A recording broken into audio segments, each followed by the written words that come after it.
Chapter 26, Brotherly Love. Love for others brings joy. I would say to my brethren everywhere, cultivate the love of Christ.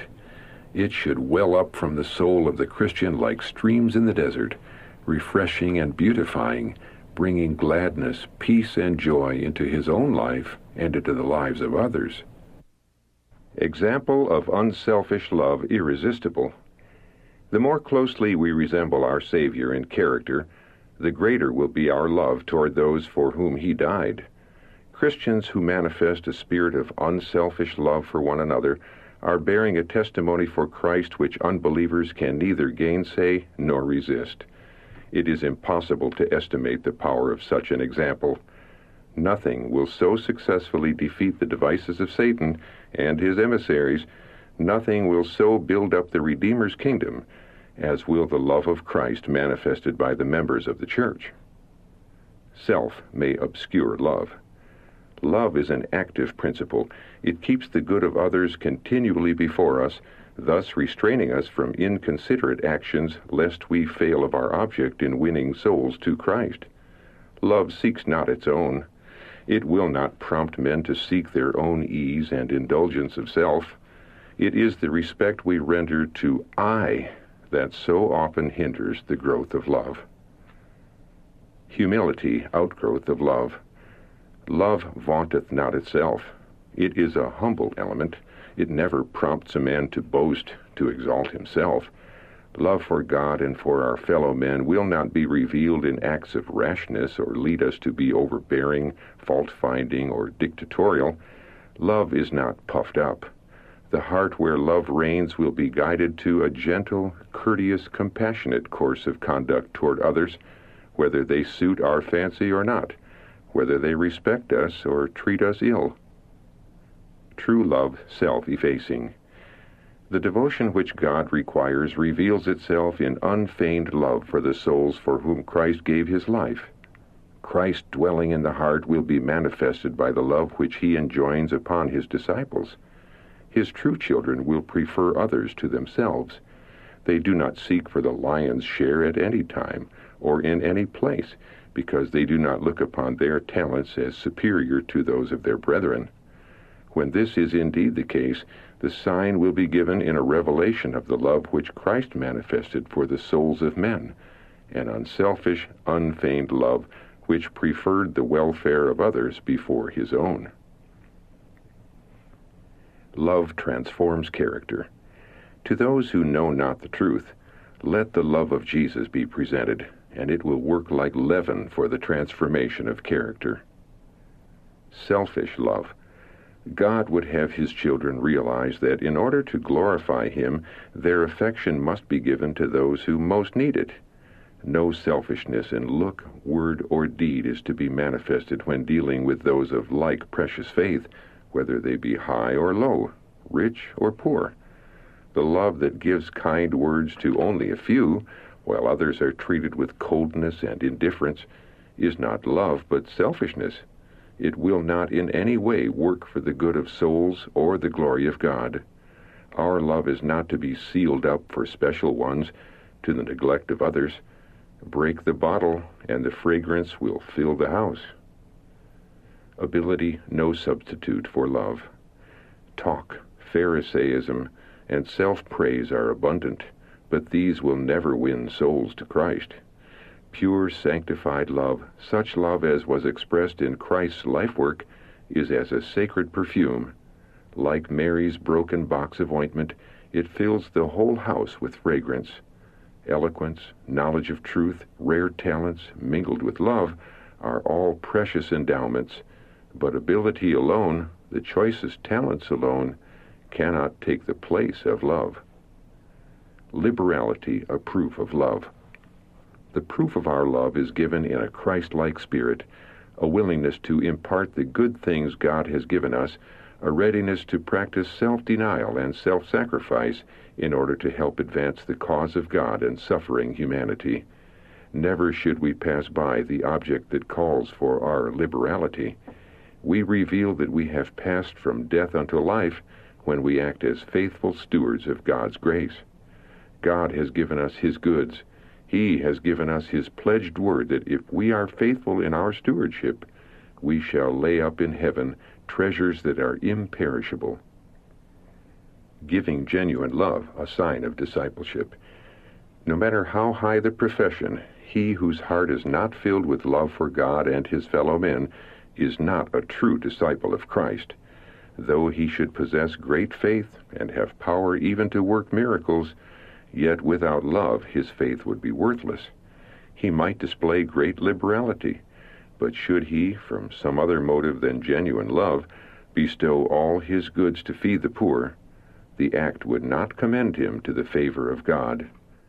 In his zeal he might even meet a martyr's death, yet if not actuated by love, he would be regarded by God as a deluded enthusiast or an ambitious hypocrite. The heart in which love rules. The heart in which love rules will not be filled with passion or revenge, by injuries which pride and self-love would deem unbearable. Love is unsuspecting, ever placing the most favorable construction upon the motives and acts of others. The activity of Satan's army, the danger that surrounds the human soul, calls for the energies of every worker. But no compulsion shall be exercised. Man's depravity is to be met by the love, the patience, the long-suffering of God. Corrects peculiarities. When man is a partaker of the divine nature, the love of Christ will be an abiding principle in the soul, and self and its peculiarities will not be exhibited. Only love of Christ can heal. Only the love that flows from the heart of Christ can heal. Only he in whom that love flows, even as the sap in the tree or as the blood in the body, can restore the wounded soul. Prepares for every eventuality. Everyone who truly loves God will have the Spirit of Christ and a fervent love for his brethren.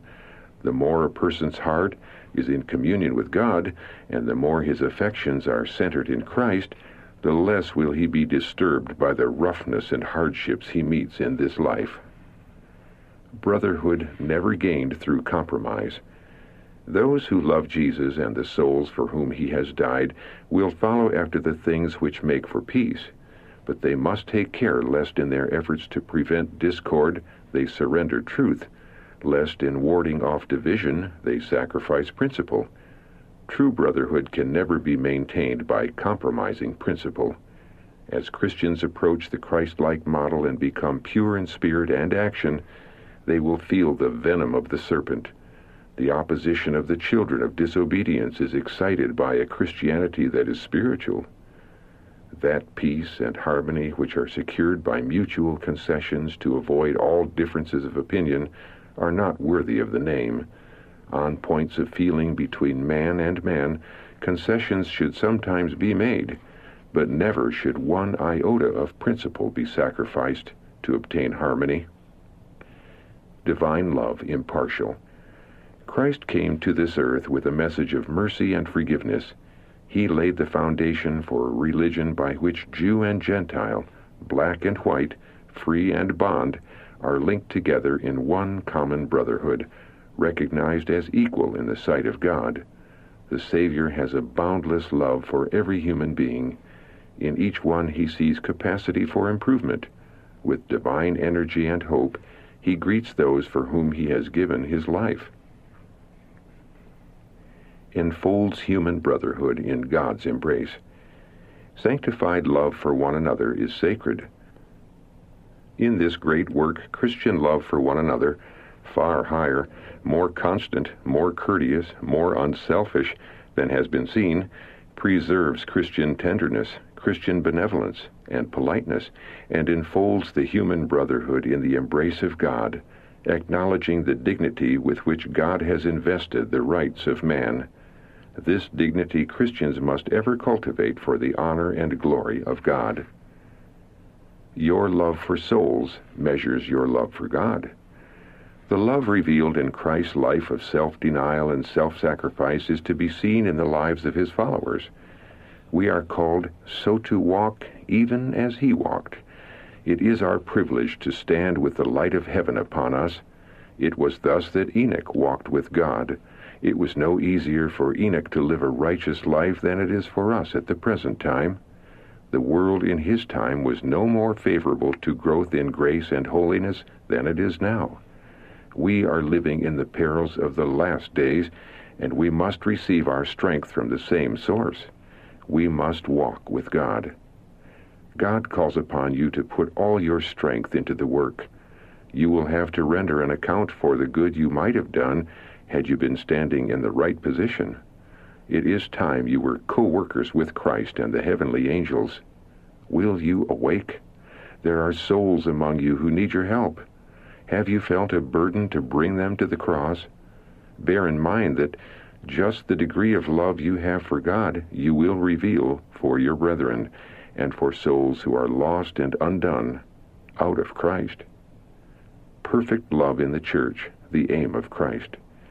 Jesus could have flashed bright beams of light on the darkest mysteries of science, but he would not spare a moment from teaching the knowledge of the science of salvation. His time, his knowledge, his faculties, his life itself were appreciated only as the means of working out the salvation of the souls of men. Oh, what love! What matchless love! Contrast our tame, lifeless, half-paralyzed efforts with the work of the Lord Jesus. Listen to his words, to his prayer to the Father. I have declared unto them thy name, and will declare it, that the love wherewith thou hast loved me be in them, and I in them. John chapter 17, verse 26. What language is this? How deep, how broad, how full! The Lord Jesus desires to shed abroad his love through every member of the body, his church, that the vitality of that love may circulate through every part of the body and dwell in us as it dwells in him. The Lord then can love fallen man as he does his own Son, and he declares that he will be satisfied with nothing less than this in our behalf.